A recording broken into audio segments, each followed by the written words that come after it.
É. Quem vai torcer É, Palmeiras mas vai ficar um pouco mais, né? Coloquei isso no Twitter falando, as respostas estão impagáveis. Vai ser com emoção, vai ser no sufoco, né? E o São Paulino dizendo, pô, mas contra o Alisson não precisa fazer nada. Pô, agora talvez perca de menos, sabe assim? Porque engraçado que hoje esse é o espírito, né? E não é, faz muito tempo, o espírito era exatamente o oposto, né? O palmeirense é um pouco mais orgulhoso, e então, diante do São Paulo em especial, fazia menos piada consigo mesmo, mas entre os palmeirenses só tinha essas gozações, né? E o espírito é isso, vai jogar contra o São Paulo, dificilmente vai conseguir o resultado. Se for no Morumbi, então, nem adianta fazer muita conta. Esse prisma inverteu muito completamente, né? Embora o São Paulo faça frente ao Palmeiras, seja dos rivais o que mais faz frente já há um tempo, né? Ganhou um título em cima do Palmeiras, inclusive, em cima do Palmeiras do Abel. É, num jogo, aliás, que o Abel errou completamente a escalação, mas enfim, isso já foi há bastante tempo.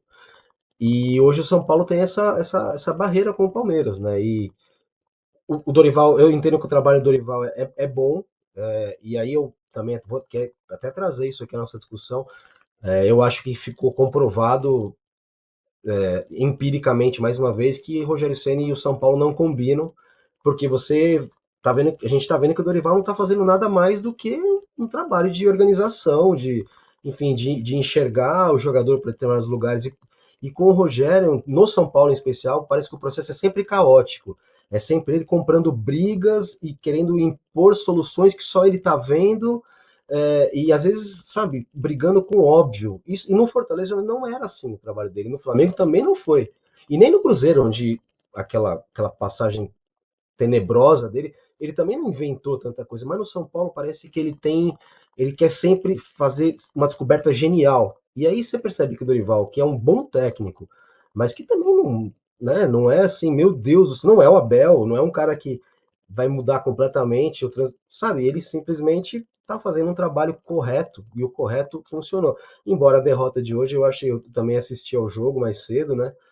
O São Paulo abriu o placar até uma jogada muito, muito bonita do São Paulo, mas aí toma a virada e aí parece que o time também dá um dado momento que o time chega no teto dele e também não consegue passar, mesmo quando não joga mal, mas há um teto, né? E muitas vezes a vitória significa extrapolar esse teto, né? E não é sempre que você vai conseguir superar essa barreira, né? Tem um limiar médio ali que é o seu desempenho, né? Mas eu acho que o clássico dessa próxima semana vai ser interessante para ver testar um pouquinho esse trabalho do Dorival, né? Dar um degrau acima para ele, ó. Esse é o maior desafio agora, cara. Mostra uma organização para mim, porque se ele mostra uma organização, ele já dá, é aquilo que o Luca falou, um empate com o São Paulo jogando bem já é um negócio interessante, porque pô, jogou bem contra o time que oferece mais dificuldades para os adversários, né? Mas o Palmeiras é muita opção, cara. É muito difícil você, por exemplo, o Dudu hoje estava numa noite muito boa. Ele fez uma grande partida. concordo. O Rony começou bem, depois deu uma queda, mas são, sei lá, 5, 6, 7 jogadores que, se eles jogarem muito bem, o Palmeiras joga muito melhor, né? Então, e é engraçado, né, que quando o ano começou, poucas contratações, o Palmeiras quase passou em branco na janela, e aí vieram o Rios, né, e o O Arthur, Arthur, né, e no fim das contas foi a melhor janela de todos os clubes do Brasil. Eu acho que o Palmeiras ele está colhendo frutos de ter feito a melhor janela do Brasil, apesar de ter feito apenas duas contratações. E o Rios é um cara que veio do Guarani, que não é nada badalado, talvez era observado por outras diretorias, é claro, mas não era assim, meu Deus, é o cara que vai mudar o patamar, ou que vai acrescentar muito ao elenco. E o Arthur, houve quem ousasse fazer gozações. O Palmeiras está recomprando mais caro. Teve o meu amigo Vessone, por exemplo, comparou o Arthur com um automóvel, né? O Palmeiras vendeu, sei lá, uma BMW 2019 e recomprou ela 4 anos depois, pagando mais caro. Bom, primeiro que isso está acontecendo porque o preço dos automóveis disparou no Brasil. Isso está acontecendo. E segundo que, pô, não é isso, o Palmeiras vendeu um jogador recém-promovido da base por um valor altíssimo, já pegou uma grana bem grande por ele e agora pagou uma diferencinha para trazê-lo de volta, um cara que foi para a seleção brasileira, que foi titular de um time de Série A por 3 ou 4 temporadas e que cresceu muito. Então o Palmeiras, na verdade, está pagando barato pelo Arthur de volta. é longe de ser um erro. Na época que ele foi vendido, ele não era esse Arthur. Talvez ele viesse a ser, mas ele se transformou nesse Arthur fora do Palmeiras, e o Palmeiras teve outros jogadores crescendo nesse ínterim, né? O Verón jogou, por exemplo, o Rony virou centroavante. Houve uma série de mudanças decorrentes da saída do Arthur e da composição do elenco como ficou, né? Então, o Palmeiras fez a grande janela da temporada, mesmo contratando poucos nomes. Assim, eu acho que cada vez fica mais claro, né? Ô, E Luca, eu você queria. sabe.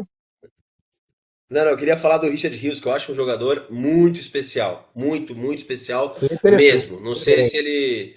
Não sei se ele vai virar um jogador realmente fora de série, mas eu acho um jogador muito diferente. Joga, é um salonista, dá pra ver que o cara jogou a vida inteira no futsal, porque, nossa, como tem recurso, como é bom de bola, muito bom de bola. E eu sou muito fã do Dudu, eu acho o Dudu um jogador extraordinário, é impressionante. Ele oscila, ele não é mesmo o Dudu de sempre, mas olha, mesmo não sendo o Dudu de sempre, ele é titular absoluto em qualquer time do Brasil, ele joga uma barbaridade. Quando ele resolve, quando tá num bom dia, e sobretudo contra o São Paulo. Contra o São Paulo ele vira um megazord do Lionel Messi, o Neymar, o Cristiano Ronaldo, o Michael Jordan, enfim. Ele vira o jogador mais poderoso de qualquer modalidade. Contra o São Paulo ele vira um jogadoraço. Mas Ele hoje jogou muita gosta. bola, Dudu. Só queria pontuar. Ele gosta, ele gosta.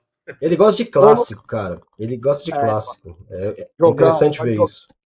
É. Gosta de Ô, jogão. Lucas, você tem alguma informação sobre o São Paulo para pegar o Palmeiras? Tem jogadores de frente? Você tem já alguma uma ideia aí do que o Dorival pode ter de problema ou está todo mundo à disposição aí dos que jogaram hoje, por exemplo? É, os que jogaram hoje, a tendência é que joguem contra o Palmeiras. Não teve ninguém que foi suspenso pelo cartão amarelo. Tem a expectativa do retorno do Rodrigo Nestor, né, que foi poupado hoje e talvez volte contra o Palmeiras. Ele tem ficado fora dos Ah, últimos jogos, preservando, né? O Diego Costa talvez também tinha um trauma, hoje não jogou, mas talvez volte a ser opção na semana que vem. Hoje o São Paulo foi muito modificado no primeiro tempo, né? Ele trocou 5 jogadores e o time sentiu isso. O Diego falou que o teto do São Paulo é baixo. O teto do São Paulo é muito baixo. Hoje, no primeiro tempo, estava mais baixo ainda. Você tinha que curvar para entrar no teto do São Paulo, tão baixo que era hoje com a escalação do primeiro tempo. O São Paulo estava com o lado direito, que era Alan Franco, que até agora é assim, eu até tuitei, não é um mico, ele é um orangotango do São Paulo até agora. O Alan Franco não joga rigorosamente nada desde que chegou. O Raí Ramos, que é um lateral muito abaixo, não tem futebol para jogar no São Paulo, lamentavelmente, que veio do Ituano, um jogador muito, muito abaixo, destoa. O Alisson pela direita e o Wellington Rato. Esse lado direito do São Paulo hoje, olha, eu vou falar, tá?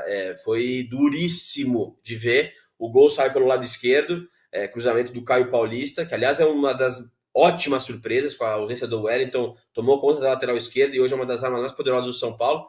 Então, respondendo a sua pergunta, Alex, o São Paulo está com aqueles desfalques já de longa data que ninguém sabe se volta esse ano que vem, 2025, enfim, que é o Igor Vinícius, Ferrarese, Galopo, enfim, os jogadores que estão afastados há muito tempo no departamento médico. Mas a tendência é que mescle o time contra o Tolima, porque é um time mais fraco. O Tolima, São Paulo está muito bem na Sul-Americana, líder, com vantagem, etc. E aí, contra o Palmeiras, seja a força total. E também corroborando o que o Diego falou, naquelas 10 derrotas, se não me engano, que o Palmeiras tem nos últimos cento e tantos jogos, 2 das derrotas são contra o São Paulo, 2 são contra o Atlético Paranaense. O São Paulo não só venceu o Palmeiras no Paulistão com o Crespo, como eliminou o Palmeiras ano passado na Copa do Brasil, naquele jogo espírita, né? Que o Palmeiras poderia ter feito 3-0. No lance seguinte, aquele pênalti controverso no Caleri, mas enfim, o São Paulo. O São Paulo... Que cara é essa, Alex? você quer falar daquele lance? Controverso é um eufemismo, né? Controverso. Bonito, cara. Controverso, eu vou falar o que é, viu? Porque, olha, aquilo lá foi uma das maiores aberrações que eu vi na história do futebol moderno.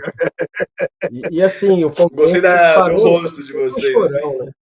O Palmeiras sempre foi chorão, mas o Palmeiras parou de chorar já faz tempo. Mas esse jogo não tem como não reclamar, né? Não, Porque Não tem foi como, uma não tem sequência como. muito grande de bizarro, aberrações, né? Que gerou bizarro, isso. bizarro.